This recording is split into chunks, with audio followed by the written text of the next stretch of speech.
अस्सलाम वालेकुम नाज़रीन, मैं हूं हुरैन फातिमा और आप देख रहे हैं हिमायती न्यूज HD चैनल। नजर डालते हैं आज की अहम खबर पर। रूस के सदर व्लादिमीर पुतिन को दोबारा सदर मुंतखब होने पर सऊदी बादशाह शाह सलमान और वली-अहद शहजादा मोहम्मद बिन सलमान ने मुबारकबाद पेश की है। गैर मुल्की ज़राए अबलाग के मुताबिक सऊदी मीडिया का कहना है कि शाह सलमान की जानिब से रूस के सदर और आवाम के लिए नेक ख्वाहिशात का इजहार भी किया गया है। सऊदी क़यादत के अलावा दीगर आलमी रहनुमाओं की जानिब से भी रूस के सदर पुतिन को सदर बनने पर मुबारकबाद दी गई है।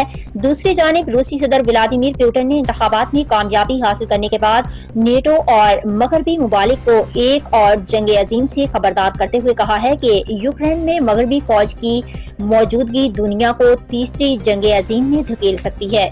अब तक के लिए इतना ही। मज़ीद खबरों और अपडेट से बाखबर रहने के लिए देखते रहें हिमायती न्यूज HD चैनल।